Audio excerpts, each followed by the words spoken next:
Baiklah, salam sejahtera. Anda kembali dalam cerita di sebalik berita. Kalau tadi saya kongsikan tentang perkembangan terkini COVID-19, saya tunjukkan sekali lagi di iPad saya ini. Ini adalah kemas kini 9 kes baharu pecahannya seperti yang anda boleh saksikan. 4 kes tempatan, 3 daripada wilayah Persekutuan Kuala Lumpur dan 1 dilaporkan di Sabah. Manakala 5 kes baharu untuk hari ini adalah kes import. 3 daripada wilayah Persekutuan Kuala Lumpur, 1 di Selangor dan juga 1 di Johor. Dan pastinya seperti yang saya maklumkan sebentar tadi, ini laporan dan juga berita tentang ini kami akan tampilkan dan juga kami akan sisipkan di astroawani.com dan juga di laporan buletin Awani seterusnya dan juga di Awani 7.45. Baiklah, untuk waktu ini sebelum saya nak ke cerita yang kedua, saya ingin bacakan sedikit kenyataan akhbar daripada Menteri Kanan Keselamatan Pertahanan, khususnya berkaitan dengan seramai 230 individu dilaporkan ditahan atas kesalahan ingkar Perintah Kawalan Pergerakan Pemulihan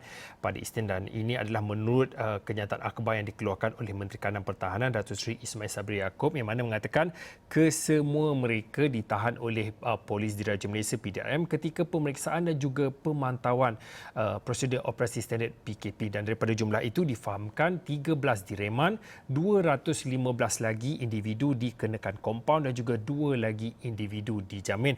Untuk ringkasan dan juga rumusan tentang kenyataan akhbar itu, apa kata kita saksikan sedikit VT ini? Task Force Operasi Pematuhan yang diketuai Polis telah membuat 69,896 pemeriksaan bagi memantau dan menguatkuasa pematuhan SOP PKPP. Sebanyak 2,693 pasukan pematuhan yang melibatkan 12,213 anggota telah membuat pemantauan di 4,137 pasaraya, 6,098 restoran serta 1,800 penjaja yang membabitkan juga 1,761 kilang, 3,769 bank dan 1,061 pejabat kerajaan. Tidak ketinggalan 1,149 terminal pengangkutan darat, 234 terminal pengangkutan air serta 120 terminal pengangkutan udara turut dipantau. Dalam pada itu, kenyataan itu turut menjelaskan dari 1 Mei hingga 10 Ogos 2020, seramai 2,931 parti, 625 tekong serta 167 penyeludup ditahan. PDRM telah membuat 65 sekatan jalan raya operasi benteng di seluruh negara dan memeriksa 27,200 kenderaan bagi mengekang kemasukan parti terutamanya di lorong-lorong tikus. Sebanyak 13 operasi sanitasi meliputi 12 zon termasuk 5 zon kuning yang melibatkan 7 negeri iaitu Sabah, Selangor, Pahang, Sarawak, Perlis, Kedah dan Kuala Lumpur. PDRM telah melakukan 1,445 pemeriksaan terhadap individu yang sedang menjalani kuarantin wajib 14 hari di kediaman masing-masing.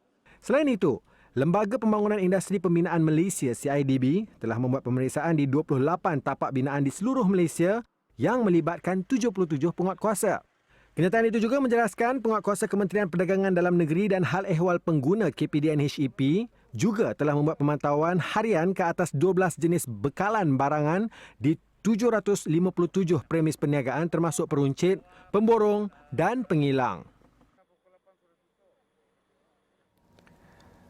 Okey, baiklah, itu tadi yang saya katakan ringkasan ataupun rumusan tentang kenyataan akhbar yang dikeluarkan oleh Menteri Kanan Pertahanan Keselamatan Datuk Seri Ismail Sabri Yaakob. Untuk mendapatkan artikel penuh, anda boleh terus ke astroawani.com. Baiklah, kalau di segmen yang pertama tadi saya bersama dengan Syuhada Kadir. Untuk waktu ini saya ingin bersama dengan wakil Astrawani di Kedah iaitu Adi Sufian Zulkifli untuk bercerita tentang, kita tahu tempoh pelaksanaan PKP secara pentadbiran ataupun disebut sebagai tempoh telah pun dilaksanakan khususnya di bermukim di Kedah dan juga di Perlis.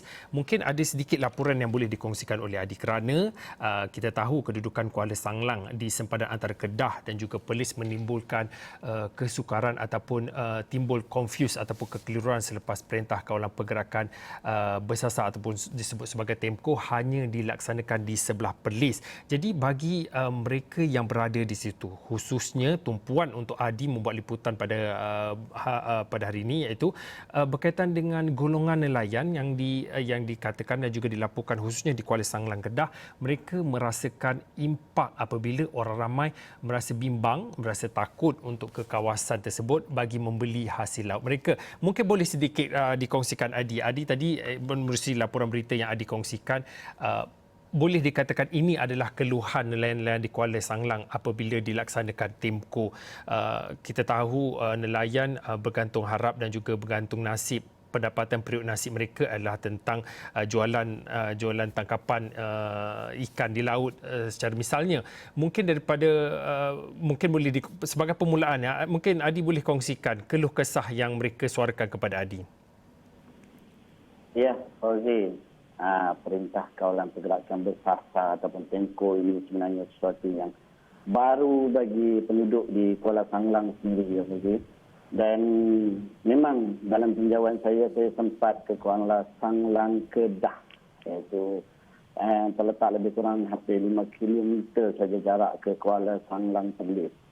Dan memang ini menimbulkan confuse ataupun kekeliruan ya. Orang terutama orang luar di mana mereka menjangkakan Kuala Sanglang Kedah juga turut terkesan ataupun termasuk dalam TEMCO yang dikenakan di Kuala Sanglang Perlis ni pagi. Tapi dalam tinjauan saya tadi nampak memang rata-rata nelayan mereka pergi ke laut seperti biasa, menjalan rutin harian, bagaimanapun apabila pulang tak seperti kelaziman sebelum ini. Di mana hasil tangkapan mereka ini agak orang kata kurang daripada orang luar untuk datang sebelum ini. Mungkin apabila pendaratan saya sebut mereka ada dah orang yang tunggu untuk membeli hasil tangkapan mereka. Tapi pada kali ini, sejak dilaksanakan TEMCO bermula Sabtu lalu, keadaan ini, senario ini berbeza di mana orang luar yang datang untuk membeli atau mendapatkan sumber laut di Kuala Sanglang Kedah ini sendiri memang berkurangan kerana kebimbangan ataupun ketakutan mereka terhadap TEMCO yang dikenakan, sekatan yang dikenakan terhadap Kuala Sanglang Perlis itu. Dan rata-rata nelayan ini mereka terpaksa menjual hasil jualan mereka di tempat yang terdekat, maksudnya di pelabuhan terdekat antaranya Kuala Kedah dan Kuala Perlis ni. Kerana jika ikan ini tak boleh dibiar lama, kalau dibiar lama dia akan buruk dan busuk. Dan ada juga di antara mereka yang terpaksa selepas 2 hari ini terpaksa mencari alternatif sendiri di mana menghasilkan ikan kering atau ikan masin, di mana itulah satu caranya mereka menyelamatkan hasil tangkapan mereka dan dapat dijual kepada orang luar sana. Dan saya boleh berkongsi antara intipati yang saya sempat menembual 2 nelayan yang ke laut dan mereka menyatakan keluh resah mereka apabila pulang dan hasilnya ke mana. Ya, kita saksikan sekarang. Sumber hasil kurang lah. Padu customer pun ada kurang sikit lah sebab daripada luar pun ada yang tak boleh mai. Lepas tu agak tercecah sikit lah. Kita nak jual tak boleh dapat kan, jadi teruk jugalah sedikit ni keadaannya ni kan. Tak ada. Lepas tu kita nak kena buat macam mana pun kita tak tahu lah. Tu daripada kerjaan lah kan tu. Terjejah sikit ni. Okey. Itu antara keluhan ataupun luahan hati nelayan-nelayan di Kuala Sanglang Kedah ya. Dan ini menampakkan bahawasanya mereka terpaksa menjual hasil tangkapan mereka jauh sedikit daripada kawasan yang mereka jual seperti sebelum ini. Kerana hasil tangkapan sebelum ini, Fauzi, mereka bila pendaratan saja mereka tidak jauh. Lebih kurang dalam 50 ke 100 meter sahaja daripada jeti, mereka dapat menjual hasil tangkapan mereka. Tapi pada kali ini, mereka jaraknya mungkin agak jauh, menghampiri mencecah hingga 40 ke 50 kilometer. Mereka terpaksa menghantar ataupun menjual makanan ikan-ikan yang ditangkap oleh mereka. Ya. Adi, mungkin boleh Adi kongsikan, kalau boleh dikongsikan tentang lokasi berapa jarak antara tadi nelayan-nelayan ini berada di sempadan di luar kawasan TEMCO, kawasan yang dikenakan perintah TEMCO khususnya di Perlis. Mungkin berapa jarak antara kawasan yang dikenakan perintah TEMCO dengan kawasan nelayan-nelayan di Kuala Sanglang, Kedah ni? Okey, kalau kita dari segi geografinya, jarak itu sebenarnya mereka ni kalau hakikatnya pada 20 tahun dahulu, mereka hampir berkongsi JT yang sama, Fazli. Tapi jaraknya tidak jauh sebenarnya, hampir dalam 4 atau 5 kilometer saja. Kalau kita dapat saksikan sekarang, kalau ke sana, rata-rata nelayan yang daripada Kuala Sanglang Perlis, mereka terpaksa melabuh atau mendaratkan bot-bot mereka di Kuala Sanglang Kedah ataupun di Kuala Perlis ini. Sebab jarak memang dekat, tapi kawasan mereka sekarang ini adalah kawasan yang tidak boleh dimasuki ataupun kawasan yang mempunyai wabak ataupun pembawa virus COVID-19, iaitu kluster Siva Gangga. Dan ini menyatakan dan menimbulkan keluh resah mereka, dan nyata Kuala Sanglang Kedah terkesan sedikit daripada apa yang berlaku di Perlis itu, Wazir. Dan kita nampak perjalanan sekarang ni rutin harian terpaksa dilakukan, dijalankan seperti biasa. Dan rata-rata nelayan mereka ialah ibarat orang kata kais pagi makan pagi. Di Kedah ni itu senario dia. Dan jika mereka tidak ke laut, mereka tidak akan ada sumber pendapatan mereka sendiri. Dan sekarang ni orang Kedah cakap nak atau tak nak, kena buat. Jadi makna kata apa yang berlaku di kawasan TEMCO Kuala Sanglang Perlis ini sehingga berakhirnya tempoh itu iaitu pada 28 hari, ini satu jangka masa yang agak panjang bagi. Dan bagi mereka alternatif yang dicari adalah mungkin memasarkan ikan keluar daripada kawasan itu dan menghasilkan ikan-ikan iaitu ikan kering dan ikan masin. Ya, Wazir. Seperti yang Adi katakan, nak atau tak nak kena buat juga, dan seperti yang dimaklumkan dan seperti yang dikongsikan oleh Adi, ini adalah hasil pencarian pendapatan mereka kerana mereka bergantung harap kepada jualan daripada hasil tangkapan. Dan kalau ikut dalam laporan berita yang dikongsikan oleh Adi, dilaporkan jualan nelayan merosot lebih kurang 80%. Dan Adi juga tadi ada berkongsi tentang bagaimana mungkin ada beberapa nelayan mengambil jalan keluar ataupun strategi keluar untuk ambil alternatif lain ataupun inisiatif lain seperti menjemur ikan itu untuk buat ikan masin dan juga ikan kering, dan juga mungkin ada segelintir daripada mereka juga terpaksa meniaga dengan jarak perjalanan yang lebih jauh.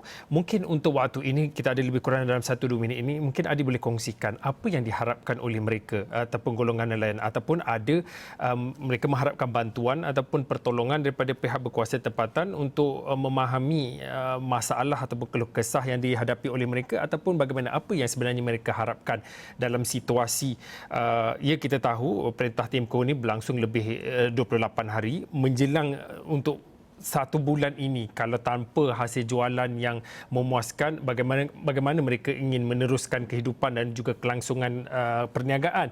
Mungkin apa yang mereka harapkan khususnya daripada golongan nelayan ini? Ya, bagi rata-rata harapan mereka itulah orang kata. Orang kampung dia tak minta duit, tapi dia minta alternatif untuk dia berusaha dan bekerja. Dan mereka ni sebenarnya bekerja, berusaha, dan mereka hanya meminta untuk cara mana memasarkan barangan-barangan iaitu tangkapan mereka, itu hasil laut yang ditangkap mereka. Okey, sekarang ni harapan mereka menggunung ya bagi dalam tempoh habisnya TEMCO ini. Mereka mengharapkan lembaga ikan LKM sendiri ataupun farma dapat membeli atau mengutip hasil-hasil tangkapan mereka dan dipasarkan ke kawasan luar. Buat masa sekarang ini rata-rata orang luar takut, maksudnya ada kebimbangan untuk memasuki kawasan mereka, dan mereka terpaksa, ada di antara mereka yang terpaksa menyewa lori ya. Dan ini harapan, mungkinlah mereka dahulu hanya mengeluarkan modal RM20-30 sehari, tapi kali ini mereka terpaksa mengeluarkan belanja yang besar, agak sedikit besar, Fauzi. Mungkin sekali ganda RM50 atau RM60. Di mana hasil jualan sebelum ini adalah sekitar RM6 ke RM8 sekilogram. Tapi pada ketika ini mereka hanya menjual pada harga RM3 sahaja sekilogram. Dan harapan itu amat menggulung bagi mereka adalah di manakah ataupun tempat manakah atau siapakah yang dapat datang, mengambil dan memasarkan hasil jualan mereka. Ya. Okey, baiklah, terima kasih kepada Adi Sufian Zulkifli, Wakil Esro Awani Kedah atas perkongsian cerita tentang keluhan golongan nelayan khususnya di Kuala Sanglang Kedah akibat pelaksanaan impak pelaksanaan TEMCO khususnya di Perlis, dan perkara itu juga telah dikongsikan oleh Adi dalam laporan berita khususnya di Buletin Awani dan di esroawani.com. Terima kasih kepada Adi Sufian atas perkongsian itu. Saya kira itu saja untuk waktu ini cerita-cerita di sebalik berita. Saya Fuzin, jumpa lagi.